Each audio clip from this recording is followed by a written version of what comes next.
Yeah, welcome all the participants, all the our fellow NGO members who have joined. Uh, Welcome to this session on the consultation on the draft paper of working paper of Social Stock Exchange. As you all would be knowing, my colleague Srishti would have shared with you the document, which is in follow up with the last year's budget. That budget announced setting up a proposal to set up a social stock exchange, which will help people raise money from the NGO sector. So all the civil society organizations, as we all know, are always, in the financial crunch. Most of them, while some of them would get good funds, whether it's the corporate CSR funds or the government funds. But during the time of pandemic, we all have seen that all the civic society organizations have been at the forefront and they have played a big role. But what is also important, that with the overall cash flow, shrinking from the corporates, from the donors, now it is a high time that they should look at avenues of fundraising which is different from the traditional sources. And very proactively government had thought over it, and there is a proposal to set up a social stock exchange for not-profit organization and also for profit social enterprises who can raise money through social stock exchange. So I think it's important that we understand the gravity of it. While it is still in a very initial stage, we will share the draft points which are there. Yeah. What is very important is that we all have to prepare as a NGO sector. I think I will just everybody will have to go on mute. If somebody is not on mute, please, so that we can hear everyone. Okay, thank you. So the point I was making was that we, as the all the CSOs and voluntary organizations, are a body which is a collective expression of citizens' interest. We display. We are always at the forefront when there is a need in the society, and government also recognizes that. Recently, I think about 2 days back, I think Niti Aayog chairman also had mentioned about role of NGOs during the pandemic. Almost 80% of them have contributed significantly in mitigating the plight of people during the pandemic. And as we all know that our funds are not for profit. What we all do, it is for society's upliftment. There is no profit motive in that. Now, in that situation, why would somebody other than donor or any trust will give money, and how stock exchanges can help? That is what is the core agenda of today's session. And we at Evoke India Foundation, being the investor association in UP recognized by Securities Exchange Board of India, are today very much thankful to our DGM sir, SEBI से श्री अतुल कुमार अग्रवाल जी, जिन्होंने आज time निकाला इस कार्यक्रम में हम लोगों से सोशल स्टॉक एक्सचेंज की जो ड्राफ्ट गाइडलाइंस है उनको शेयर करने के लिए और उनको बताने के लिए, और उनके बारे में इसका उद्देश्य ये है इस कार्यक्रम का कि कैसे कुछ इनपुट्स आप लोगों से लें, क्योंकि ये इमीडिएटली एक्शन में नहीं आने वाला है. जो भी एनजीओज काम कर रहे हैं, उन एनजीओज की प्लानिंग हो सकती है अगले 1-2 साल 3 साल में, जब भी ये 1 साल में सेटअप होता है एक्सचेंज, तो उसके लिए क्या उनको फाइनेंशियल अपनी प्लानिंग करनी है, किस तरह की उनको कंप्लायंस रिपोर्टिंग और क्या चीजें करनी है, जिससे कि वो एक जो गवर्नमेंट की एक बहुत अच्छी पहल है उसका वो लाभ लेकर के जो उनकी फंडिंग की प्रॉब्लम है वो खत्म हो सकती है. तो मुझे लगता है कि this is a wonderful initiative.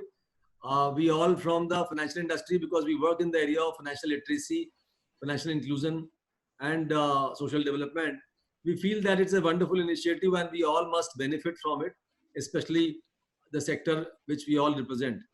So with these words, I would once again welcome the participants who have come on this session today.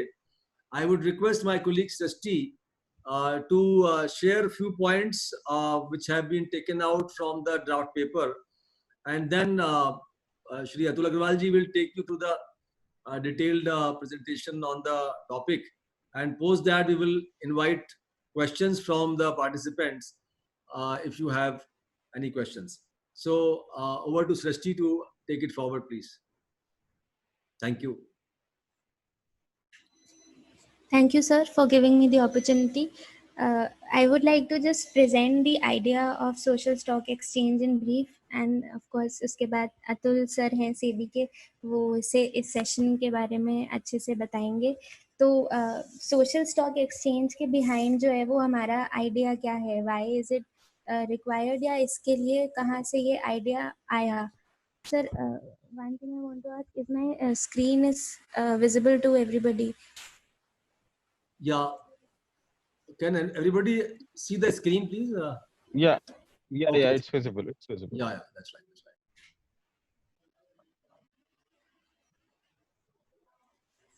Okay. सबसे पहले हम लोग मैं अपनी ऑर्गेनाइजेशन जो हमारी है अवोक इंडिया फाउंडेशन, थोड़ा सा ब्रीफ में बता दूं. हमारी सिविल सोसाइटी ऑर्गेनाइजेशन है which is registered under section 8 of the companies act, and ये 2012 में बनी थी. और हम लोग फाइनेंशियल अवेयरनेस एंड इंक्लूजन के लिए काम करते हैं along with training and capacity building. And also हम लोग जो छोटे बहुत माइक्रो एंटरप्राइजेज हैं उनके लिए एंटरप्रेन्योरशिप प्रमोट करने के लिए भी काम करते हैं. लाइक उनको जो है हम लोग कैपेसिटी बिल्डिंग करते हैं, और ताकि उनको आगे हम उनको जो है इतना कॉन्फिडेंस देते हैं, और उनको जो है कई जगह से हम लोग लोन की एंड उस फाइनेंशियल हेल्प की रिक्वायरमेंट के लिए उनकी बात करते हैं. सो ये हमारा एंटरप्रेन्योरशिप से रिलेटेड काम होता है. हम लोग और प्रोग्राम्स करते हैं pan India and specially UP में, बिकॉज हमारी इन्वेस्टर एसोसिएशन है recognize by SEBI. So we do programs in all the districts of UP, जहाँ पे हम लोगों ने अभी तक 1500 प्लस पार्टिसिपेंट्स को रीच आउट किया है. Also we as an organization host India financial literacy conclave, जो एवरी ईयर हम लोग करते हैं, which is an annual program of ours, जिसमें हम लोग इंडस्ट्री एक्सपर्ट्स को बुलाते हैं. And there are deliberations throughout the day on the idea of inclusive growth, inclusive prosperity. I will just Now, add sorry, Srishti, I will just add one more point also. You know, Yes, sir. last year we had done a program with SP Jain Institute of Management, Mumbai, for all our NGO friends in Lucknow. That was for, primarily for how to approach CSR funding, how to approach corporates for CSR funding. And that was a full day, 1-day program in a hotel in Hazratganj. And that was actually very well received by all the NGOs in Lucknow, which I'm sure would have helped people. So in that series only, what we do is that for NGOs, what other things we can do, we would certainly look at besides personal finance or other financial matters, whether it is finance related to your balance sheet and all, we will do that. But we would also welcome post this program session your input, suggestions. What are the areas where you need us to come forward and do more of such sessions? Thank you. Over to Srishti again. Yes, sir. So the idea behind social stock exchange की, ये हमारे बीच में ये idea आया कैसे? Because हमें जो budget speech था हमारा 2019-20 का, इसमें फाइनेंस मिनिस्टर ने बात करी थी इसके बारे में, and her idea was to bring the capital markets closer to the masses. And हम लोग सोशल सेक्टर के लिए कैसे जो है वो डेवलपमेंट को और अट्रैक्ट कर सकते हैं.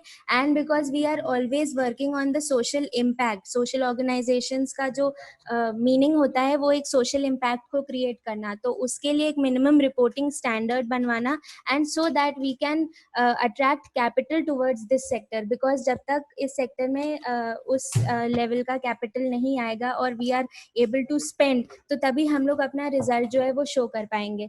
तो this was what was said bye her in the budget speech, and इसी लाइंस पे SEBI had started working, and इनकी फर्स्ट मीटिंग हुई थी 1 अक्टूबर 2019 को. इसी के बाद कॉन्सिक्वेंट मीटिंग्स होती गई 5, and May 11 को this report was finalized, which was shared by us through email. तो इसमें बोला गया था कि सोशल स्टॉक एक्सचेंज को on the lines of BSE and NSE similar lines पे एंड सिमिलर गवर्निंग बॉडी जो है सेबी, उसके अंडर ही इनको रखा जाएगा. There will be no separate infrastructure, but जो एग्जिस्टिंग इंफ्रास्ट्रक्चर है उसी को और हम लोग लिवरेज करके इस सोशल सेक्टर के लिए एक स्टॉक एक्सचेंज बना सकते हैं. नेक्स्ट क्वेश्चन हमारा आता है कि who all will be a part of this social stock exchange. तो जो सोशल सेक्टर में सारे जितने भी ऑर्गेनाइजेशंस हमारे होते हैं, जो NGOs हैं, सिविल सोसाइटी ऑर्गेनाइजेशंस हैं, वॉलंटरी ऑर्गेनाइजेशंस हैं, फैमिली ओन्ड इंस्टीट्यूशंस होते हैं, ट्रस्ट्स होते हैं, सोशल एंटरप्राइजेज होते हैं, all these will be a part of the social stock exchange. And इसके बारे में जब रिकमेंडेशंस जब आई थी, तो this working committee had sort all the ideas from these organizations and then made their recommendations. अब हम लोगों को ये जानना होता है कि हम इस सोशल स्टॉक एक्सचेंज के आइडिया को क्यों लेकर आ रहे हैं फॉर द सोशल सेक्टर. तो अभी तक जो डिस्कस हुआ है, to add more to it, उसमें ये है कि जो हमारा नॉन प्रॉफिट सेक्टर है उसके लिए ग्रेटर कैपिटल को अट्रैक्ट करना. देन बिकॉज हम लोग जो है वो लार्जली हमारा जो बेनिफिट होता है वो मोर फंडिंग से ही हो सकता है. तो to create that impact funding is required, and that is why इसके लिए एक प्लेटफॉर्म बनाया जा रहा है, सो दैट और जो हमारे इंडिपेंडेंट इंफॉर्मेशन रिपोजिटरीज होते हैं और जो हमारे सोशल ऑडिटर्स होते हैं, इन सबको एक कॉमन प्लेटफॉर्म पे ला सके, एंड इनकी हेल्प के थ्रू हम लोग एक कैपेसिटी बिल्डिंग यूनिट जो है वो बना पाए for our social sector. What will this capacity building unit will do? They will tell us कि एक कॉमन रिपोर्टिंग स्टैंडर्ड बनेगा, जो कि रिपोर्टिंग हमारी 3 डायमेंशंस पे होती है, which is financial, governance and environmental. तो इससे रिलेटेड जितनी भी रिपोर्टिंग है तो वो हमारी कैपेसिटी बिल्डिंग जो हमारी यूनिट बनेगी अंडर SSC, तो वो हमें बताएगी. तो a common reporting format will also be made through this. Now during COVID, because COVID का जो अभी जो टाइम गया है, तो उसमें जो है वो हर सेक्टर को जितने लॉसेस हुए हैं, तो जो सोशल स्टॉक एक्सचेंज है, what will it try to do? It will raise social capital, because एक कैपिटल की तो अभी हमने बात करी विच इज द फंड तो हमें रिक्वायर्ड है, बट ऑल्सो कि अगर हम लोग कम्युनिटी तक उतना रीच आउट नहीं कर पा रहे हैं, और वो ही हमारे मेजर स्टेक होल्डर्स होते हैं, because of the community the social sector is there. So हम लोगों को जो है वो सोशल कैपिटल पे काम करना होता है. तो सोशल कैपिटल को भी जो है वो ये SSC जो है वो लेकर आएगी, and we'll find common grounds with it, and then social capital को हम लोग इससे जो है इसके थ्रू इम्पोर्टेंस दे पाएंगे, एंड देन हम लोग जो है social stock exchange, social capital and social sector, इन तीनों का एक कॉमन जो है वो मीडियम वो लेकर आएंगे.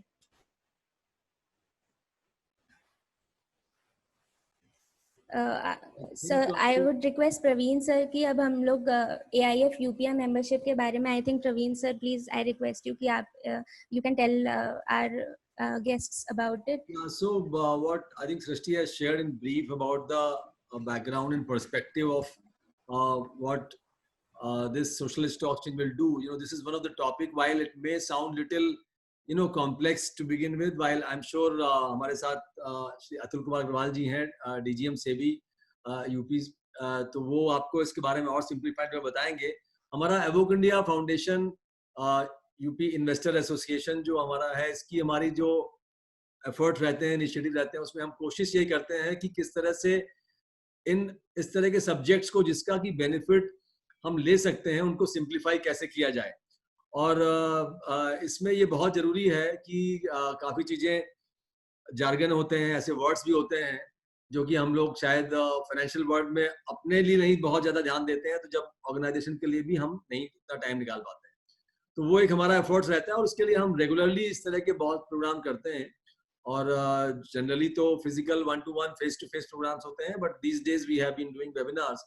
So any one of the members or people who are participating would want to associate with ourselves in terms of collaborating on any programs or also becoming a member, we will just give you the details of our phone numbers. I think next slide will have a phone number and details, and I'm sure people who have joined, they would also have filled up the form. So we will reach out to you and explain you, and of course that we can connect with yourself. And anything in terms of financial matters, any complaint, any redressal, anything which you need, I think please feel free, because while we approach SEBI, and you can directly also approach SEBI, which is what we encourage. But anytime you feel any type of issue or concern, you can reach out to us. We also have our toll-free number, which is I think there in the next slide. Can you put the next slide, Srishti?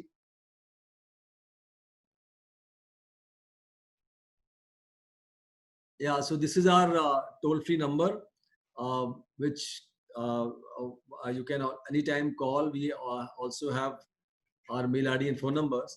So for any type of issues or concerns or help which you need for any of the consumer awareness or grievances in terms of financial matters, you can reach out to us. So that's about it.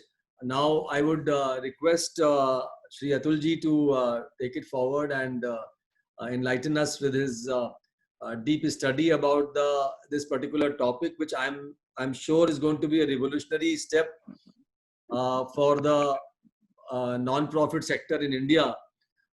For NGOs especially, NGOs can be for-profit also, non-profit also, but overall NGO sector will benefit if they really start preparing for it and go deeper into the details of the document.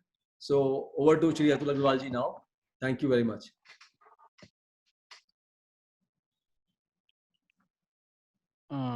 Thank you, धन्यवाद श्री प्रवीण द्विवेदी जी इस webinar के लिए, और बहुत ही ज़्यादा important topic social stock exchange पे इस वेबिनार को करने के लिए. Am I audible? ठीक आवाज आ रही है ना?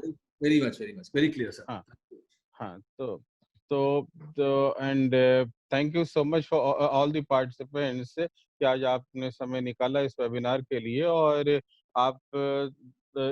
आप चूंकि एक समाज के लिए काम करते हैं, आपके लिए और सारे समाज के लिए ये जो वर्किंग ग्रुप का रिपोर्ट आया बहुत इम्पोर्टेंट है. और बेसिकली देखा जाए तो गवर्नमेंट का ही एक इसमें ध्येय है इस चीज को आगे बढ़ाने के लिए. और शुरुआत, जैसे अभी सृष्टि ने बताया, शुरुआती बजट स्पीच 2019-20 से गवर्नमेंट ने ही किया था, और तब से लगातार वर्किंग ग्रुप ने काम किया है और एक रिपोर्ट सबमिट की है. और जैसा प्रवीण द्विवेदी साहब ने बताया कि अभी शुरुआत है एंड अभी डिस्कशन पेपर है और इस पे बहुत सारे कमेंट्स आएंगे आप सबके, और उसके बाद में एक पॉलिसी बनेगा, कुछ रेगुलेशन सर्कुलर्स कुछ आएंगे जो आएंगे.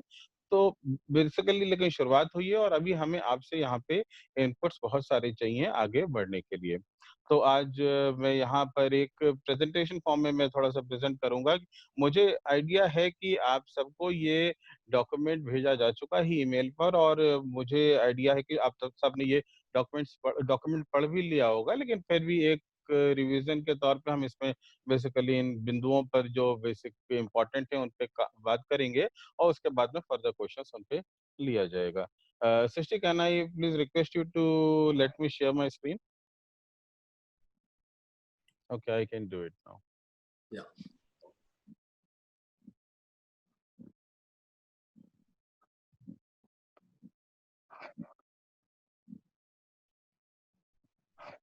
My screen is visible? Yeah, very much. Yeah. I'm Atul Agrawal. I'm DGM and in Lucknow local office of SEBI, और पूरे यूपी का यहाँ पे हम काम देखते हैं, हम और हमारे स्टाफ मेंबर्स इस ऑफिस में. हम चूंकि securities and exchange board of India को रिप्रेजेंट करते हैं, तो सबसे पहले बेसिक बातें कर लेते हैं कि सेबी क्या है, सिक्योरिटीज क्या है। आप सब बहुत सारे लोग इस मार्केट में, सिक्योरिटीज मार्केट में इन्वेस्टमेंट भी करते होंगे, कुछ आइडिया तो सबको थोड़ा बहुत तो होगा ही। तो बेसिकली सिक्योरिटीज क्या होती है? सिक्योरिटीज एक फाइनेंशियल मेथड है जिससे कि किसी कॉर्पोरेशन में कुछ ओनरशिप है, उसको जो रिप्रेजेंट करता है, that instrument, that financial instrument is called a security. जैसे शेयर खरीदा है कंपनी में, तो एक शेयर सर्टिफिकेट होगा या डीमैट अकाउंट में शेयर्स होंगे, तो उस कंपनी में आपका स्टेक, आपकी ओनरशिप को रिप्रेजेंट करेगा वो शेयर। आपने किसी कंपनी को पैसा दिया है, तो एक बॉन्ड है, डिवेंचर है, उसका जो सर्टिफिकेट होगा या उसका जो डीमैट में पड़ा होगा, वो सिक्योरिटी है, वो आपके उस जो आपने पैसा दिया उसको रिप्रेजेंट करेगा।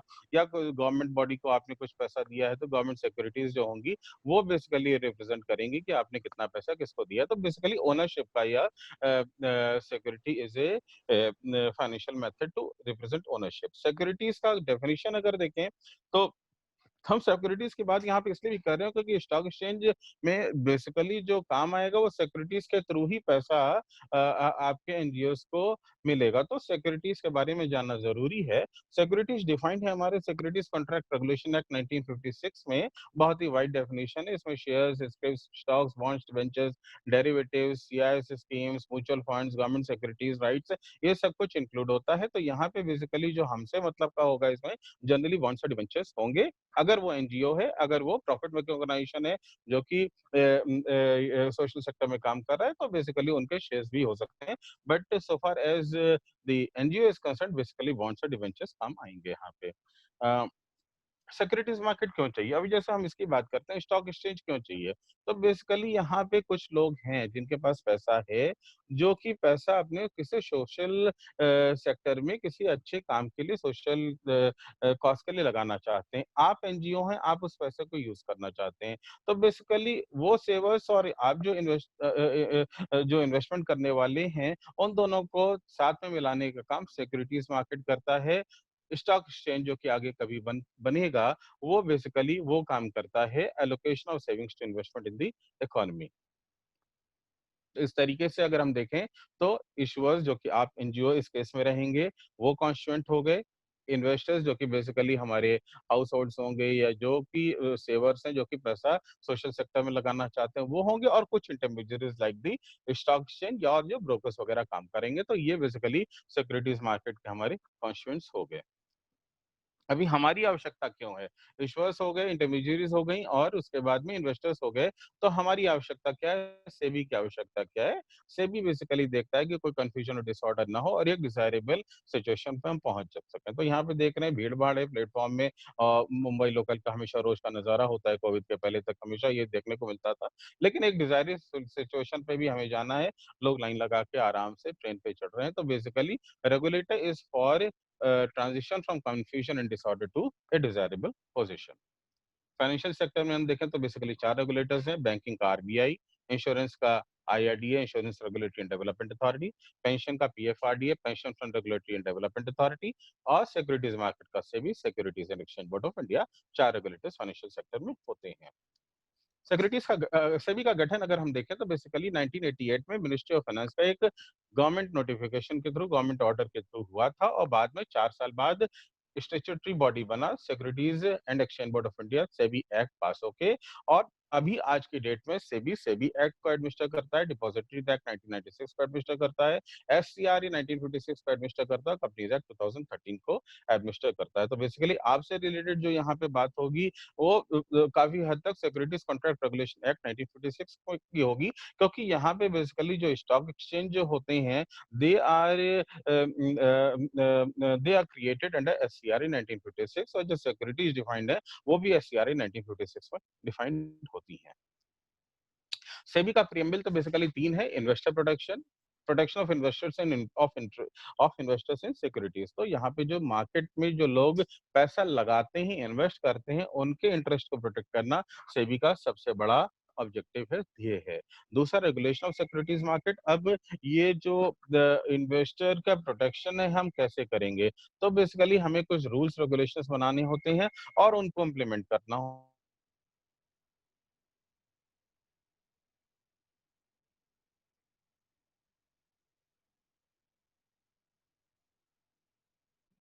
अतुल जी की वॉइस शायद चली गई है, I think we can't hear him.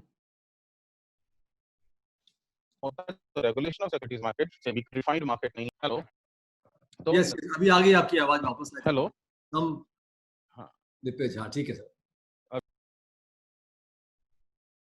आपकी आवाज चली गई थी बीच में, I think now you are back.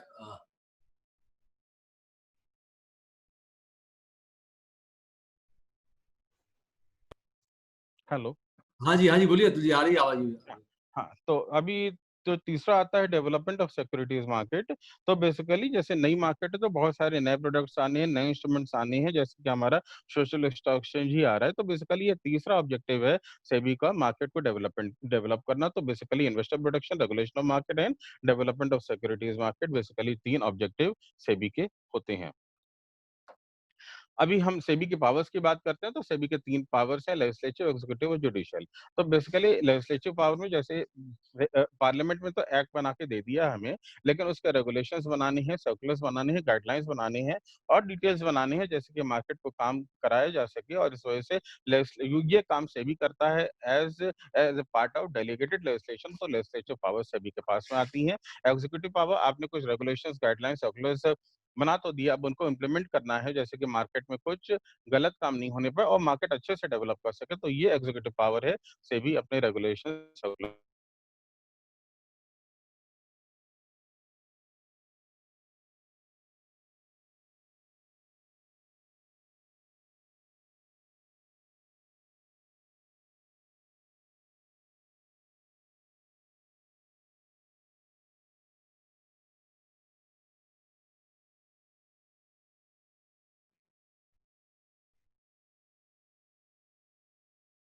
I think we have again lost your voice कहीं पर।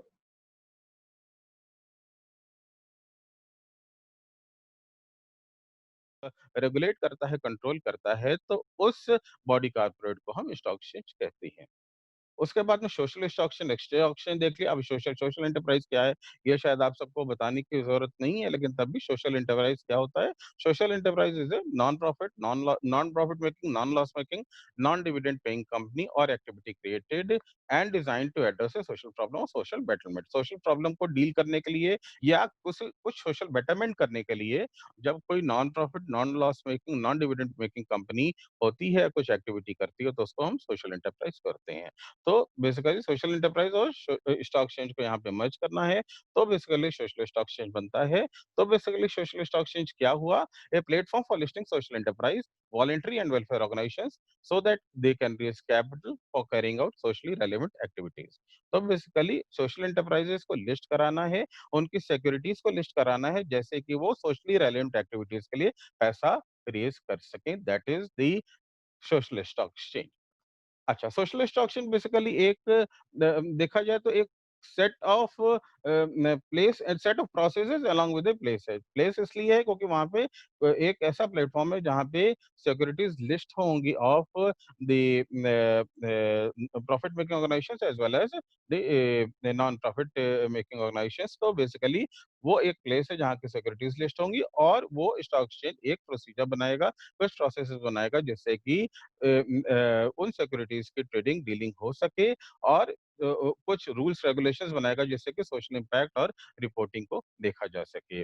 अभी as per this working group का जो रिपोर्ट है, एज पर दैट अभी शुरुआत में social stock exchange shall be A separate segment under the existing stock exchange. क्योंकि एग्जिस्टिंग स्टॉक एक्सचेंज का हमारे पास में पूरा इंफ्रास्ट्रक्चर मौजूद है, तो हम उनको यूज करेंगे, एक सेपरेट सेगमेंट बना देंगे सोशल स्टॉक एक्सचेंज के लिए। आज जैसे आज की डेट में अगर देखें तो एक मेन बोर्ड होता है स्टॉक एक्सचेंज का, बीएसई एनएसई का, उसके साथ में एक हमें एसएमई सेगमेंट भी होता है, स्मॉल एंड मीडियम एंटरप्राइजेस के सिक्योरिटीज के ट्रेडिंग के लिए। उसी तरीके से हम एसएससी सोशल स्टॉक एक्सचेंज का एक अदर सेगमेंट बना सकते हैं। अभी सोशल स्टॉक एक्सचेंज क्या इतनी नई चीज है इंडिया में? पहला बार ऐसा आया नहीं, ऐसा नहीं है। सोशल स्टॉक एक्सचेंज जो यहाँ पे कमिटी ने जो रिकमेंड किया है, definitely that is a novel idea, जो कि अभी तक वर्ल्ड में कहीं भी नहीं है। लेकिन तब भी social stock exchange as a model, alternate models कुछ वर्ल्ड में अभी भी हमें देखने को मिलते हैं। बेसिकली वो क्या है? वे they are basically match making platforms. तो बेसिकली 4 एक्सचेंजेस हमें देखने को मिलते हैं। इसमें मैच मेकिंग प्लेटफ़ॉर्म्स क्या होता है कि यहाँ पे कुछ जैसे हमें अगेन एक्सचेंज के हम डेफिनिशन पे जाते हैं, क्या है? कुछ लोग जो पैसा लगाना चाहते हैं और कुछ लोग जो पैसा उसको यूज़ करना चाहते हैं, उनका मैच मेकिंग ही होता है। तो वही सोशल स्टॉक एक्सचेंज का जो मॉडल वर्ल्ड में अवेलेबल है, that is basically match making platform. यहाँ पे ब्राज़ील का सोशल एनवायरनमेंट इम्पैक्ट एक्सचेंज है, साउथ अफ्रीका का सेसिक्स है, यूके का सोशल स्टॉक एक्सचेंज है, कनाडा का सोशल वेंचर कनेक्शन है। तो बेसिकली ये मैच मेकिंग प्लेटफ़ॉर्म्स हैं, या तो ओवर द काउंटर भी हैं या तो फिर कुछ ओवर द काउंटर नहीं भी हैं, कुछ इलेक्ट्रॉनिक ट्रेडिंग वगैरह भी हो सकती है, लेकिन बेसिकली ये ज़्यादा बेनिफिट्स सिर्फ़ डिस्कवरी के बताते हैं। मतलब हमने लोगों को तो मिला दिया, लेकिन यहाँ पे इंस्ट्रूमेंट्स क्या ट्रेड होंगे, कैसे फंडिंग होगी, उसकी क्लैरिटी नहीं है ज़्यादा करके, और इसलिए बहुत ज़्यादा सक्सेसफुल प्लेटफ़ॉर्म्स ये नहीं हैं। हैं ज़रूर वर्ल्ड में, लेकिन ज़्यादा सक्सेसफुल नहीं हुए हैं, ज़्यादा एक्टिविटी हमें देखने को नहीं मिलती है, क्योंकि ज़्यादा फंडिंग इंस्ट्रूमेंट्स अवेलेबल ही नहीं है इन मार्केट्स में।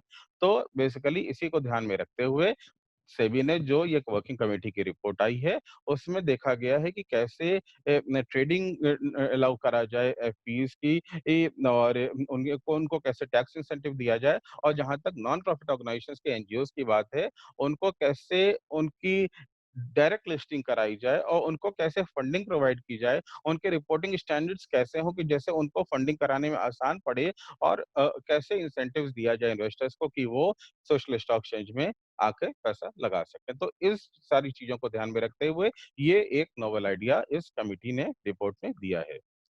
अच्छा, अभी सोशल स्टॉक जैसे सृष्टि ने शुरुआत में बताया, सोशल स्टॉक एक्सचेंज की हम अगर इंडिया में चर्चा करें तो बजट स्पीच 2019-20 से पिछले साल में हुआ था, और बेसिकली फाइनेंस मिनिस्टर ने बोला था कि एक इंक्लूसिव ग्रोथ और फाइनेंशियल इंक्लूजन के लिए कुछ एक इलेक्ट्रॉनिक फंड रेजिंग प्लेटफॉर्म चाहिए सोशल स्टॉक एक्सचेंज के रूप में, और उसको सेबी को ज़िम्मेदारी दी गई कि ऐसा कुछ एक प्लेटफॉर्म बनाने की कोशिश की जाए। तो उसको देखते हुए सेबी ने एक वर्किंग ग्रुप बनाया, जिसकी हम रिपोर्ट आज डिस्कस कर रहे हैं। सोशल स्टॉक एक्सचेंज का वर्किंग ग्रुप बनाया अंडर चेयरमैनशिप ऑफ श्री इरशाद हुसैन सितंबर 19 2019 को। उसने अभी में एंड में अपनी रिपोर्ट दी है, और उसको पब्लिक के सामने कमेंट्स के लिए इस समय रखा गया है। तो वर्किंग ग्रुप बेसिकली सेबी का जैसे कोई भी रूल्स रेगुलेशन सर्कुलर्स गाइडलाइंस कुछ भी आती हैं, तो सेबी में एक कंसल्टेशन की प्रक्रिया होती है। उसी कंसल्टेशन की प्रक्रिया को यहाँ भी अपनाया गया है, और अगर आप पूरी रिपोर्ट उठा के देखेंगे तो एनेक्सियस ऑफ बहुत सारे जितने ऑर्गेनाइजेशंस, वॉलंटरी ऑर्गेनाइजेशंस के साथ में डिस्कशन हुआ है, उनका क्लियरली टेबुलर फॉर्म में दिया है कि उन्होंने क्या हर बात में क्या बोला, और उसको कैसे उसको रिपोर्ट में इनकॉर्पोरेट किया गया है। तो बेसिकली कंसल्टेशन किया गया वॉलंटरी ऑर्गेनाइजेशंस के साथ में, सोशल एंटरप्राइजेस के साथ में, वो जो इकोसिस्टम जो इलेक्ट्रॉनिक प्लेटफॉर्म पे अवेलेबल है फंड रेजिंग के लिए, और philanthropic organisations, family owned institutions को, इन सबको बुलाया गया, बात किया गया, और उसके बाद में इस रिपोर्ट को फाइनलाइज किया गया है। तो बेसिकली ऑल इंक्लूसिव है, कंसल्टेशन के बाद में ही इस रिपोर्ट को बनाया गया है, और आगे भी कंसल्टेशंस जारी हैं। अभी सोशल स्टॉक एक्सचेंज क्यों बनाया जाए? आवश्यकता क्या है इसकी? तो बेसिकली हम देखें, हमारा इंडिया में ह्यूमन डेवलपमेंट इंडेक्स 129 नंबर पे इंडिया स्टैंड करती है आउट ऑफ 189 कंट्रीज, और बेसिकली इस तरीके से हम कह सकते हैं कि एजुकेशन, हेल्थ और इनकम, इन तीनों लेवल पे इंडिया को अभी काफ़ी आगे जाना है, काफ़ी सुधार करने की आवश्यकता है। अभी अगर हम बात करें तो एक यूएन ने कुछ सस्टेनेबल डेवलपमेंट गोल्स दिए हैं, जो कि 2030 तक पूरे करने हैं, और उसमें 17 गोल हैं, जिसमें कि अगर देखा जाए तो इंडिया को अगर 5 ही गोल पूरे करने हैं, उसके लिए भी इंडिया को 4.2 लाख करोड़ की फंडिंग चाहिए, सिर्फ 5 गोल्स को पूरा करने के लिए आउट ऑफ 17 गोल्स। अभी अगर हम देखेंगे कि बहुत कम फंडिंग इस समय हो रही है, और अगर हम ये देखते हैं तो ऐसा नहीं है कि इंडिया में नॉन प्रॉफिट ऑर्गेनाइजेशंस की कमी हो। 31 lakh non profit organisations India में हैं इस समय, और जो कि नंबर ऑफ स्कूल्स और गवर्नमेंट हॉस्पिटल से भी कहीं ज़्यादा, और अगर हम एवरेज करके देखते हैं तो करीबन 400 भारतीयों में एक एनजीओ एग्जिस्ट करता है। अभी एक ये अच्छाई भी है, एक बुराई भी है। चीज़ ये है कि अगर किसी मार्केट में बहुत सारी शॉप्स अवेलेबल हैं, तो ये डिसाइड करना बहुत मुश्किल, एक ही प्रोडक्ट की बहुत सारी शॉप्स अवेलेबल हैं, तो ये डिसाइड करना बहुत मुश्किल होता है कि कौन-सा शॉप से आप कोई प्रोडक्ट खरीदेंगे। तो same problem is with the 31 एनपीओज़। यहाँ पे इतने सारे एनपीओज़ हैं कि डोनर्स को, इन्वेस्टर्स को पता ही नहीं होता है कि वो पैसा किसको दें, कि कैसे उनका डोनेशन ढंग से यूज़ हो पाएगा। तो इसलिए एडिक्वेट फंडिंग नहीं हो पाती है एनपीओज़ की। उसके बाद एनपीओ इतने सारे हैं कि लोगों को पता भी नहीं होता हमारे रोड के नुक्कड़ में कौन-सा एनपीओ है, बेसिकली हमें पता भी नहीं है। तब जबकि हम कुछ शायद डोनेट करना भी चाहेंगे उसके कॉज़ के लिए, लेकिन चूँकि हमें पता ही नहीं होता है, फेस विज़िबिलिटी नहीं होती है और इसलिए एनपीओज़ को फंडिंग की प्रॉब्लम होती है। उसके बाद में अभी चूँकि मतलब प्रॉब्लम जैसे इतना आगे जाना है अभी ह्यूमन डेवलपमेंट इंडेक्स में इंडिया को, तो अभी बहुत सारे हमें मेज़रेबल इम्पैक्ट सोसाइटी में करने होंगे। ये सारी चीज़ों को देखते हुए एसएससी एक अच्छा फंड रेज़िंग प्लेटफ़ॉर्म हो सकता है, जिसमें एक अकाउंटेबिलिटी रहेगी, पैसा कहाँ आ रहा है, कहाँ जा रहा है, ट्रांसपेरेंसी आएगी, सब डिस्क्लोज़र्स नॉर्म्स रहेंगे, सबको पता लगेगा कि लोगों का पैसा जो लोगों ने डोनेशन वगैरह दिया है, वो कैसे यूज़ हो रहा है और पीरियोडिक रिपोर्टिंग भी करनी होगी, जो वहाँ पे मार्केट पार्टिसिपेंट्स हैं। तो एक तरीके से ट्रांसपेरेंसी आएगी, विज़िबिलिटी बढ़ेगी और फाइनली उससे फंडिंग बढ़ेगी। तो ये आवश्यकता सोशल स्टॉक एक्सचेंज की है। अभी अगर हम फंडिंग की बात करते हैं, प्रॉब्लम आज की डेट में जैसे शुरुआत में प्रवीण द्विवेदी साहब ने बोला, प्रॉब्लम इज़ ऑफ फंडिंग। हर चीज़ के लिए पैसा चाहिए, वो चाहे सोशल सेक्टर में काम करना हो या तो नॉर्मल रियल सेक्टर में काम करना हो, हर जगह काम करने के लिए एक पैसा की ज़रूरत तो पड़ती है। तो हम यहाँ पे सोर्स की बात करते हैं, यूज़ की बात करते हैं कि अभी आज की डेट में फंडिंग कैसी कितनी हो रही है। तो अगर हम देखते हैं लीगल फॉर्म में 2 तरीके से सोशल एंटरप्राइज़ इंडिया में हो सकती है। फॉर प्रॉफिट एंटरप्राइज़ेज़ जो कि कंपनीज एक्ट में रजिस्टर्ड होते हैं, के अंतर्गत रजिस्टर्ड होते हैं, प्रोप्राइटरशिप फर्म्स होती हैं, पार्टनरशिप फर्म्स होती हैं, एचयूएफ्स होते हैं और ये for profit enterprises social sector में थ्रू कॉर्पोरेट सोशल रिस्पांसिबिलिटी और वैसे भी डोनेशन के माध्यम से for profit enterprises social activities करते हैं, सोशल इम्पैक्ट करते हैं और दूसरा नॉन प्रॉफिट ऑर्गेनाइजेशन तो बनता ही सोशल इम्पैक्ट करने के लिए है और उसमें हमारी सेक्शन 8 कंपनीज इंक्लूडेड हैं, ट्रस्ट हैं, सोसाइटीज हैं जो कि सोशल इम्पैक्ट करती हैं। तो ये दोनों स्ट्रक्चर को अगर हम देखते हैं, एफपीज़ को फॉर प्रॉफिट एंटरप्राइजेज़ जो होती हैं, चूँकि प्रॉफिट बनाती हैं, तो उनको फंड उठाना through issue of securities, bonds, debentures, shares उनको फंड मार्केट से उठाना और उसको सोशल सेक्टर में खर्चा करना आसान है, लेकिन एनपीओज़ के लिए नहीं है। क्योंकि एनपीओज़ की हमने प्रॉब्लम अभी पीछे देखी है, तो विजिबिलिटी नहीं है, उसके बाद में कोई इम्पैक्ट कितना क्रिएट कर रहे हैं, वो पता नहीं होता लोगों को और उसके बाद में चूँकि ये फंडिंग और विजिबिलिटी नहीं होने की वजह से वो बेसिकली पैसा उठा नहीं पाते। साथ में प्रॉब्लम ये भी है कि वो सिक्योरिटीज़ भी नहीं क्रिएट कर सकते, तो इसलिए उनको पैसा उठाना बहुत मुश्किल हो जाता है। अभी 2000 लेटेस्ट रिपोर्ट है 2019 की एंड की रिपोर्ट उसमें पाया गया है कि जो ओवरऑल सोशल सेक्टर में है वो 15% ग्रो हुई है। पैसा बहुत जा रहा है सोशल सेक्टर में 40,000 करोड़ 2014 में गया था और अभी बढ़ के वो 70,000 करोड़ 2018 में हो गया है। और इसमें देखें 63% प्राइवेट फंडिंग हुई है मतलब या तो फिलैंथ्रोपिक ऑर्गेनाइजेशंस हैं या तो फिर इंडिविजुअल्स हैं, उन सब ने मिलके 63% फंडिंग की है और 27% फंडिंग अगर हम देखते हैं तो ये फॉरेन सोर्सेज या कॉर्पोरेट सोशल रिस्पांसिबिलिटी जो कि थोड़ा-सा कंपनीज एक्ट में कंपल्सरी भी है, तो वो डोमेस्टिक कॉर्पोरेशंस के थ्रू होता है। तो बेसिकली अभी इंडिविजुअल्स स्कैटर्ड इंडिविजुअल्स हैं, स्कैटर्ड फिलैंथ्रोपिक ऑर्गेनाइजेशंस हैं, उनके थ्रू मेजर फंडिंग जा रही है और इसको एक ऑर्गेनाइज्ड लेवल पे लाने की ज़रूरत है, जो कि एसएससी कर सकता है। और डेस्टिनेशन क्या होता है आज के डेट में जो एनपीओज़ के पास में जो फंडिंग जाती है, उसका डेस्टिनेशन जनरली फाइनेंशियल इंक्लूजन है, एजुकेशन है, एग्रीकल्चर, हेल्थ है। Financial inclusion definitely we in SEBI work a lot in the area of financial inclusion और हमारे प्रवीण द्विवेदी साहब का जो एवोक इंडिया फाउंडेशन है, जो कि एक सेबी रिकॉग्नाइज्ड इन्वेस्टर एसोसिएशन है, उसके माध्यम से भी हम फाइनेंशियल इंक्लूजन उत्तर प्रदेश में करने की कोशिश करते हैं। अभी सोशल स्टॉक एक्सचेंज बन जाएगा। हमने देखा कि क्यों चाहिए सोशल स्टॉक एक्सचेंज, फिर हम अब ये देखेंगे कि अगर बन जाएगा, तो क्या वो जो हमारे ऑब्जेक्टिव थे वो पूरा होंगे इससे? तो बेसिकली देखा जाए तो सोशल इम्पैक्ट मेज़रमेंट का हम मेज़र करना बहुत ही मुश्किल काम है, लेकिन कम से कम एक इन्फॉर्मेशन तो लोगों के पास में होनी चाहिए और कुछ तो इंडिकेटर होने चाहिए सोशल इम्पैक्ट के कि लोग डिसाइड कर सकें कि उनको पैसा कहाँ, कब, कितना, किसको देना है। तो बेसिकली अगर हम देखें तो यहाँ पर सोशल सेक्टर दो तरीके से फंडिंग रिसीव करता है। एक पुराना तरीका फिलैंथ्रोपी ऑर्गेनाइजेशंस हैं, इंडिविजुअल्स हैं, गवर्नमेंट एजेंसीज के थ्रू आता है। आज भी मेजर पार्ट हम देखें अगर तो सोशल सेक्टर में यही इसी ओल्ड टेक्निक्स के थ्रू ही जाता है। न्यू टेक्निक्स भी कुछ हैं, CSR, impact investing, social responsible investing, ये नए हैं। सीएसआर फिर भी थोड़ा-सा पुराना है। ये नए ऐसे एवेन्यूज़ हैं जिनके थ्रू सोशल सेक्टर में पैसा जा रहा है। अभी इन सारे चैनल्स को, ओल्ड हैं, न्यू हैं, सबको एक प्लेटफ़ॉर्म पे लाना, लोगों को उसके बारे में रिपोर्टिंग देना, उससे कितना सोशल इम्पैक्ट हो रहा है उसको मेज़र करना, सोशल इम्पैक्ट का एक स्टैंडर्ड बनाना, ये सब काम हमारा सोशल स्टॉक एक्सचेंज करेगा। और इसलिए उसको करने के बाद में क्या होगा, एक बेटर अंडरस्टैंडिंग सोशल सेक्टर का होगा, एक कंप्लायंस कुछ ढंग से हो पाएगी जिसकी वजह से एक इम्पैक्ट इवैल्यूएशन होगा और एक स्टैंडर्डाइज्ड फ्रेमवर्क बनेगा जिससे कि इम्पैक्ट को मेज़र किया जा सके और उस इम्पैक्ट को मेज़र करने की वजह से ज़्यादा से ज़्यादा फंडिंग सोशल सेक्टर में आ पाएगी। तो ये हमारे पॉजिटिव सोशल स्टॉक एक्सचेंज से होंगे। अभी यहाँ पे सबसे बड़ा प्रॉब्लम ये क्या होता है कि आज की डेट में सोशल सेक्टर में रिपोर्टिंग नहीं है, स्टैंडर्ड्स नहीं है सोशल इम्पैक्ट के। तो सबसे इम्पोर्टेंट चीज़ जो आएगी, जो कि रिपोर्ट में बहुत बड़ा एक चैप्टर है पूरा रिपोर्टिंग स्टैंडर्ड्स के ऊपर। रिपोर्टिंग स्टैंडर्ड सोशल एंटरप्राइज में क्या होगा?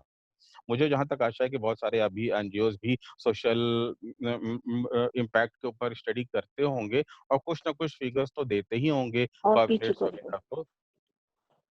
तो बेसिकली यहाँ पे बताया गया है कि सोशल एंटरप्राइज, इसमें बताया गया है इस रिपोर्ट में कि सोशल एंटरप्राइज बेसिकली वो होता है जो कि social positive social impact create करता है।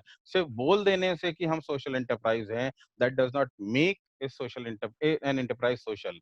अगर वो पॉजिटिव सोशल इम्पैक्ट कर रहा है और उसको दिखा पाता है तो ही उसको हम सोशल एंटरप्राइज मानेंगे। तो बेसिकली रिपोर्टिंग कैसे होगी, कैसे हम समझेंगे कि पॉजिटिव सोशल इम्पैक्ट हुआ है। तो बेसिकली सबसे पहले क्या होगा, उस एफपी को या एनपीओ को बेसिकली अपना इंटेंट बताना होगा कि वो क्यों करना चाहता है, कैसे करना चाहता है पॉजिटिव सोशल इम्पैक्ट। उसके बाद में उसको दिखाना होगा कि वो कैसे इस इम्पैक्ट को क्रिएट कर रहा है और उसका नेचर क्या है और उसका इम्पैक्ट फाइनली हो कितना रहा है। तो बेसिकली इंटेंट बताना है, नेचर बताना है और फाइनली इम्पैक्ट बताना है कि कितना-कितना, कैसे-कैसे सोशल इम्पैक्ट हो रहा है। तो सिर्फ बोल देना कि हम सोशल एंटरप्राइज हैं, that is not enough. Social enterprise का सोशल इम्पैक्ट बताना भी बहुत ज़रूरी बात है। अभी जैसे लेकिन क्या इतना आसान है सोशल इम्पैक्ट को मेज़र करना? नहीं। अगर हम कमर्शियल टर्म्स में देखें, तो फाइनेंशियल टर्म्स में अगर देखें तो एक फाइनेंशियल एंटरप्राइज़ जो है, जो कि फॉर प्रॉफिट एंटरप्राइज़ है, उसको तो बता देगा वो इतना पैसा कमाया, उसने 100 करोड़ रुपया 1 साल में बना लिया। लेकिन क्या एनपीओ बता पाएगा, एक एनजीओ बता पाएगा कि अगर वो कोई सैनिटेशन में काम कर रहा है, तो उसने कितना इम्पैक्ट क्रिएट किया? एक विलेज में अगर 100 घर में कुछ सैनिटेशन प्रोजेक्ट लगाया गया, तो उसका पॉजिटिव सोशल इम्पैक्ट क्या हो रहा है, इतना पॉजिटिव सोशल इम्पैक्ट कितना हो रहा है बता पाना इतना आसान नहीं है। अगर एलनूल अब्राहम की बात करें तो उन्होंने बोला है, delivering emergency relief and basic services in sanitation, water and housing is easier to measure than impact on public policy. जैसे सैनिटेशन, वाटर, हाउसिंग में तो हम फिर भी, हाँ, जैसे 100 घर हैं, हमने 100 घर में टॉयलेट्स बनाए, तो बेसिकली ये पता है कि हाँ, हमारा जो पैसा गया, इन्वेस्टर को ये पता है कि उसका जो पैसा गया उससे 100 टॉयलेट बना। लेकिन अगर सपोज कोई गुड गवर्नेंस की पॉलिसी आती है या कोई ह्यूमन राइट्स की पॉलिसी आती है, उसमें एक गांव, एक शहर में कितना सोशल इम्पैक्ट हुआ, इसको नाप पाना, इसको मेजर कर पाना बहुत मुश्किल काम है। और इसलिए इतना आसान काम नहीं है सोशल इम्पैक्ट को जज करना। लेकिन तब भी शुरुआत में ऐसा रिपोर्ट में बोला गया है कि शुरुआत में रिपोर्टिंग तो हमें, सोशल इम्पैक्ट को हमें जानने की बहुत आवश्यकता पड़ेगी। तो शुरुआत में एनपीओ खुद ही अपना एक सेल्फ रिपोर्ट करेंगे और बाद में आगे चल के बेसिकली कुछ इंडिपेंडेंट वेरिफिकेशन एजेंसीज होंगी जो कि इस इम्पैक्ट को बता पाएंगी। तो ये बेसिकली रिपोर्टिंग हुई सोशल एंटरप्राइज के सोशल इम्पैक्ट की। अभी हम लास्ट में बात करा कि आगे चल के एक इंडिपेंडेंट एजेंसीज होंगी। इंडिपेंडेंट एजेंसीज आज की डेट में भी हम देखें तो इंफॉर्मेशन रिपोजिटरीज आईआरएस के रूप में 4 एजेंसीज हमें आज भी मिल जाती हैं। दर्पण जो कि नीति आयोग का है जिसमें कि 87,000 एनपीओज रजिस्टर्ड हैं और वो अपनी इंफॉर्मेशन देते हैं और दर्पण एग्रीगेट करता है। गाइड स्टार इंडिया अगेन एक इंफॉर्मेशन रिपॉजिटरी है और उसमें सर्चेबल डेटाबेस है। कोई जाके उस डेटाबेस को सर्च करके उस एनपीओ के बारे में जानकारी हासिल कर सकता है। और तीसरा क्रेडिबिलिटी एनालिसिस है, जो कि कुछ वॉलंटरी ऑर्गेनाइजेशंस का एक कंसोर्शियम है और वहाँ पे अगेन डिस्क्लोजर्स होते हैं। तो आज की डेट में भी हम देखें तो कुछ इंफॉर्मेशन रिपॉजिटरीज हैं, लेकिन अगेन जैसा हमने अभी बात किया, सोशल इम्पैक्ट क्या इतने अच्छे से मेजर हो पा रहा है, नहीं हो पा रहा, हमें बहुत सारी चीजें उसके लिए चाहिए। तो अभी जो इस रिपोर्ट में बोला गया है कि सोशल इंफॉर्मेशन रिपॉजिटरीज होंगी, उनका काम क्या होगा? Basically enumeration, listing of active NPOs and their activities. आज की डेट में कौन-कौन एनपीओज हैं और वो किन एक्टिविटीज में काम कर रहे हैं। उसके बाद स्टैंडर्डाइजेशन, उनकी अगर जैसे सपोज़ सैनिटेशन है, सैनिटेशन पे अगर एनजीओज़ काम कर रहे हैं, तो उनकी स्टैंडर्ड रिपोर्टिंग क्या होनी चाहिए? कितना पैसा आया, कहाँ गया, कितने टॉयलेट्स बने, कितने गाँव में सफाई हुई। तो इस तरीके से बहुत सारी रिपोर्टिंग स्ट्रक्चर होगी, जो कि स्टैंडर्डाइज़ करना पड़ेगा आईआरएस को। और उसके बाद में जब स्टैंडर्डाइज़ कर दिया, आपने एनपीओज़ का लिस्ट बना दिया, तो वेरीफाई करना पड़ेगा कि वो सारे एनपीओज़ उन रिपोर्टिंग स्टैंडर्ड्स पे खरे उतर रहे हैं कि नहीं, और ड्यू डिलिजेंस को देखना पड़ेगा। ये काम आगे चल के इन्फॉर्मेशन रिपॉजिटरीज़ का होने वाला है।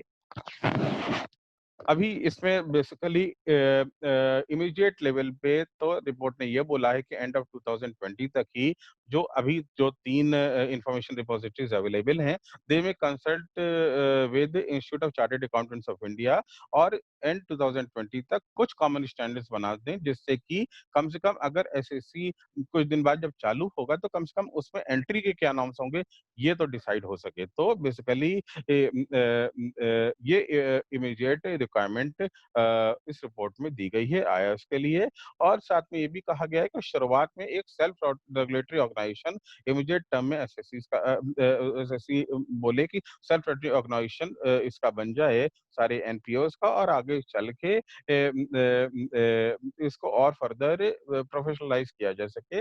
और ये इसमें अगेन जो प्रेजेंट आईआरएस है उनका हेल्प लेना पड़ेगा। तो यहाँ पे इंफॉर्मेशन रिपॉजिटरीज की बात हो गई और सोशल इम्पैक्ट, ये सब देखने के लिए।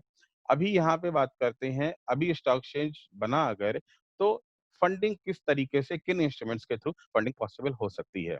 तो कुछ इंस्ट्रूमेंट्स तो अभी भी मार्केट्स में कुछ-कुछ जगह हैं, और कुछ नए इंस्ट्रूमेंट्स की भी बात की गई है। सबसे पहले zero coupon, zero principal bonds. Basically ये बॉन्ड्स जो कि एनजीओज़ जो कि लिस्टेड होंगे, जिनकी की बॉन्ड्स लिस्टेड होंगी यहाँ पर सोशल स्टॉक एक्सचेंज में, वो bonds basically zero coupon, zero principal होंगे। तो जो इन्वेस्टर है, बेसिकली वो पैसा दे देगा, उसको इंटरेस्ट वगैरह कुछ नहीं मिलेगा, लेकिन एक सोर्स ऑफ फंडिंग हो जाएगी। और चूँकि यहाँ पे लिस्टिंग रहेगी, तो आगे खरीद-फरोख्त भी बॉन्ड्स की डिबेंचर्स की पॉसिबल हो पाएगी।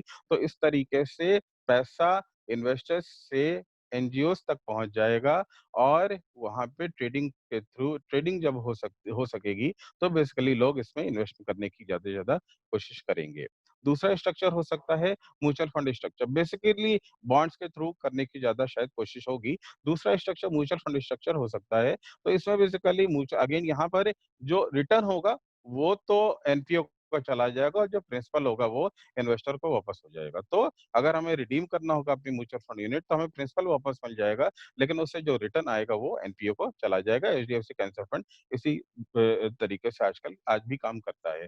पे फॉर सक्सेस स्ट्रक्चर्स, बेसिकली इसमें क्या होगा कि पैसा ज़्यादा अगर हमें चाहिए किसी प्रोजेक्ट के लिए, तो कुछ बैंक्स और फाइनेंशियल इंस्टीट्यूशनल इन्वेस्टर्स आएँगे, जो कि पैसा फॉर एक कमर्शियल पर्पस से लगाएँगे, और साथ में कुछ फिलैंथ्रोपिक फाउंडेशंस सीएसआर आएँगे, जो कि इम्पैक्ट इन्वेस्टर्स आएँगे, जो कि साथ में फंडिंग करेंगे। तो बेसिकली यहाँ पे जो कन्वेंशनल इन्वेस्टर्स हैं, उनको तो वो चूँकि रिस्क लेंगे, उनको तो उसका रिटर्न मिल जाएगा, लेकिन जहाँ पे जो सीएसआर स्पेंडर्स या इम्पैक्ट इन्वेस्टर्स आएँगे, उनके लिए this will be A social sector investment. तो इस तरीके से अगर ज़्यादा फंडिंग चाहिए, तो this can be a good Avenue, this can be a good source. चौथा आता है ग्रांट्स इन, ग्रांट्स आउट। ये बेसिकली आज की डेट में भी अल्टरनेटिव इन्वेस्टमेंट फंड्स के through, world wide social venture fund के थ्रू ये एक्टिविटी चल रही है। यहाँ पे अल्टरनेटिव इन्वेस्टमेंट फंड्स आज भी अगर कुछ इन्वेस्टर्स ऐसे हैं जिनको कि म्यूटेड रिटर्न्स या तो कुछ कम रिटर्न चाहिए, तो वो ऐसे सोशल एक्टिविटीज़ के लिए अल्टरनेटिव इन्वेस्टमेंट्स के थ्रू फंडिंग कर सकते हैं। ये आज की डेट में भी अलाउड है। ती और 5वां इमीडिएट लेवल पे रिपोर्ट ने बोला है कि कोविड एड फंड बनाया जाए, जिसमें कि बेसिकली जो आजकल जो माइग्रेंट वर्कर्स हैं, उनके लिए काम देने के लिए उनकी जीविका चल पाए इसके लिए बेसिकली एक फंड इमीडिएट एसएससी को बनाना चाहिए, जिसमें कि आगे अगेन इस फंड के थ्रू काम हो सके। तो 5 तरीके बेसिकली बताए हैं सोशल स्टॉक एक्सचेंज में फंडिंग क्रिएट करने के लिए।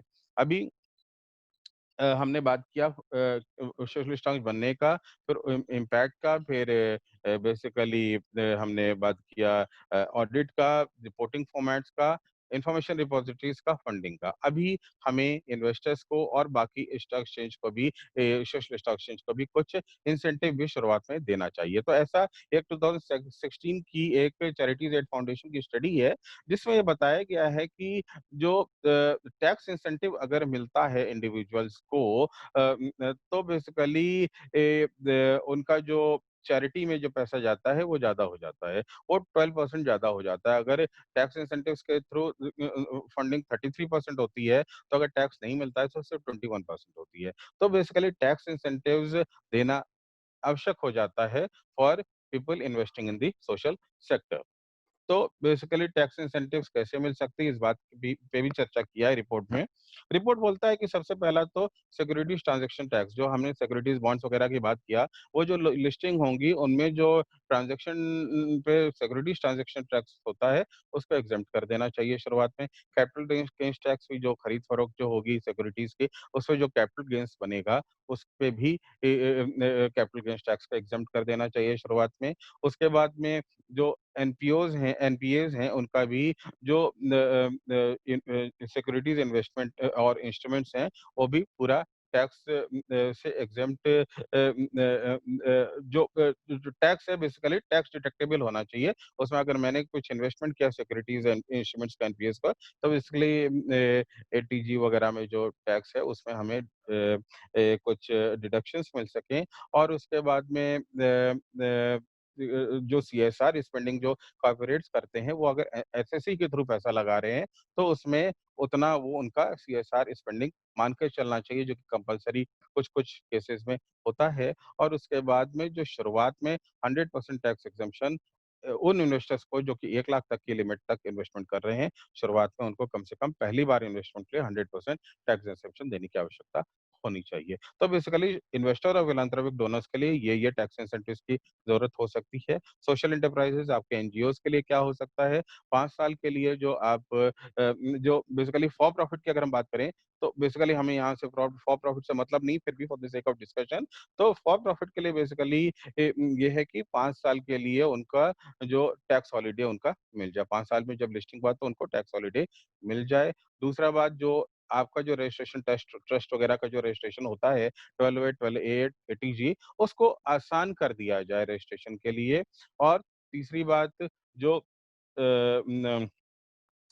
increase the limit under the IT Act from commercial और semi commercial activities to 50% from the current 20%। तो अभी जो आप जो एनजीओज जो कमर्शियल और सेमी कमर्शियल एक्टिविटीज जो 20% कर सकते हैं आईटी एक्ट के हिसाब से, उसको बढ़ा के 50% कर दिया जाए, तो जैसे एक वायबल मॉडल एनजीओज का बन सकेगा और वो ज्यादा अच्छे से सोशल सेक्टर में काम कर सकेंगे। तीसरी बात आती है सोशल स्टॉक एक्सचेंज जो बनेगा उसको टैक्स इंसेंटिव क्या दिया जा सकता है, उसका जो रेवेन्यू जनरेट करे उसको शुरुआत में कम से कम कुछ टैक्स डिडक्टेबल होगा। तो इस तरीके से कुछ एग्जम्पशन इन्वेस्टर्स के लिए, कुछ इंस्टीट्यूशनल एंटरप्राइज के लिए और कुछ सोशल स्टॉक एक्सचेंज के लिए देकर इस कंसेप्ट को आगे बढ़ाया जा सकता है।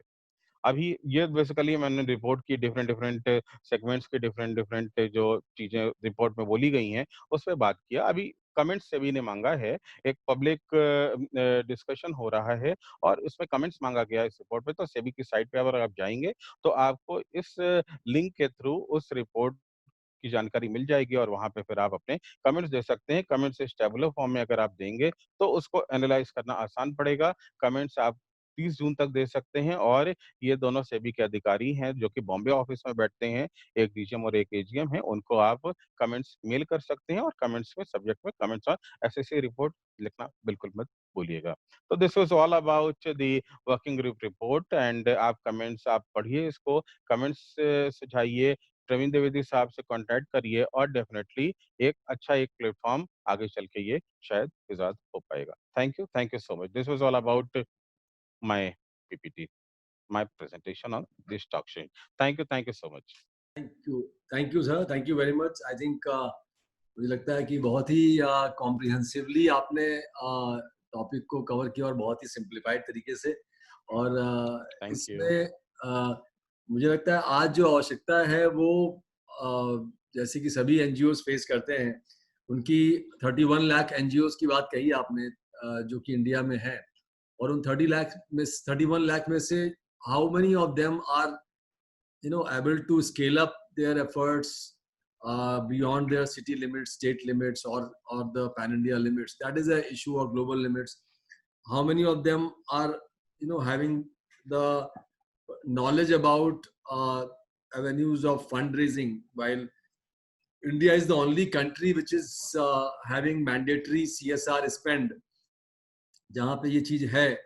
तो मुझे लगता है कि उसके बावजूद जो अभी आपने डेटा बताया जिसमें कि 23% ही फॉरेन और CSR फंडिंग के थ्रू पैसा आया है अभी तक, what I think is important is that this allocation 63% जो प्राइवेट फंडिंग के थ्रू आ रहा है और 23% फॉरेन और CSR फंडिंग के थ्रू आ रहा है। इसमें जो एक रिटेल इन्वेस्टर जो है, जो कि चाहता है कि हाँ फिलैंथ्रोपिक एफर्ट से वो भी कंट्रीब्यूट कर सके सोशल वर्क में और कम्युनिटी के लिए, समाज के लिए, तो वो रिटेल इन्वेस्टर को भी एक मौका मिलेगा।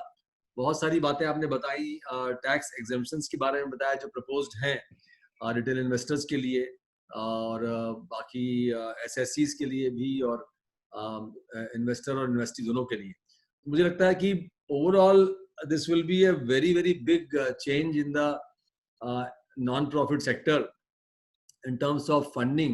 What we will be getting help, and that is where it is very important that by 30th June all our NGOs do go through this and share their inputs. If they find something more to be done, they have to share.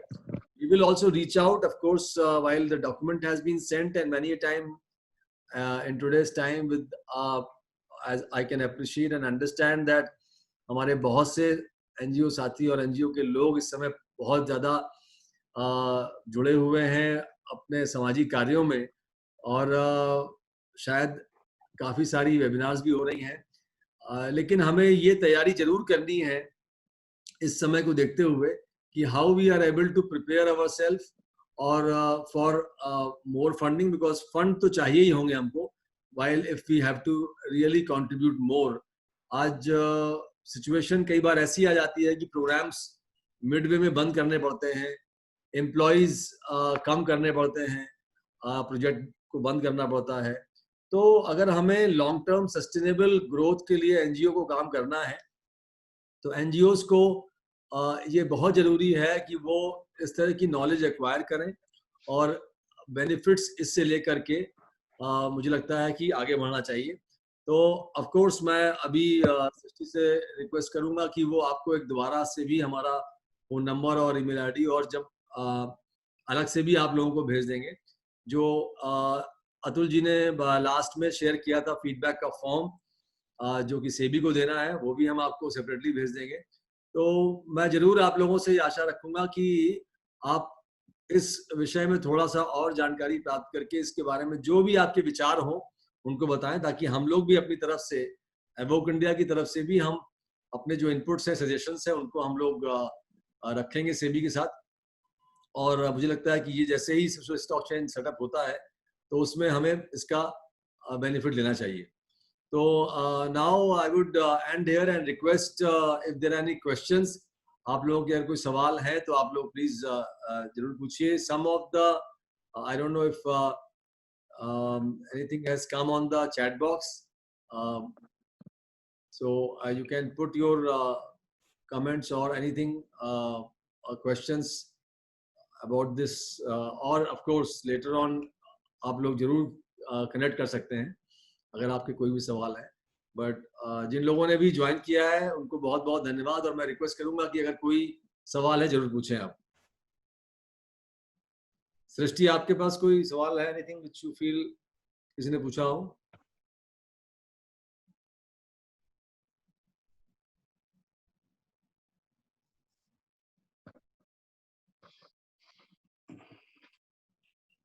अगर आप सवाल चाहते हैं पूछना तो unmute करके directly सवाल पूछ सकते हैं. We are okay, can I just want to ask a little question. yes. Hello. Yeah, we can hear you. Okay, thank you Praveen ji and thank you Atul ji. आपका बहुत आपने Thank you. बहुत detail में सारी चीजों को बताया जो हम लोग Thank के you. लिए Thank you. नया था, and it was a very very valid information which is definitely required. मेरा सवाल ये था कि जो NGOs या NPOs जो ग्राउंड लेवल पे काम कर रहे हैं, एज इट इज उनका थोड़ा सा जो कैपेसिटीज होती है in terms of financial matrix develop करना या फाइनेंशियली अपने आप को इस तरह से अपग्रेड करना कि वो सारी चीजों को समझ के उसको फॉलो कर सकें. So according to you, what is your first suggestion or a step if suppose this finally comes into shape और एक social आपका स्टॉक एक्सचेंज डेवलप होता है, तो सबसे पहला स्टेप आपको क्या लगता है एनपीओस को करने की जरूरत पड़ेगी और उसमें कितना आपका हैंड होल्डिंग रहेगा या किस तरह की आप उनको एक फैसिलिटी प्रोवाइड करेंगे so that it becomes a very smooth process for them and they are able to be a part of it rather than उसको हिंड्रेंस समझें या उससे दूर भागें या उससे अवॉइड करें. मैडम, जैसे हमने अभी देखा था, problem basically is of visibility.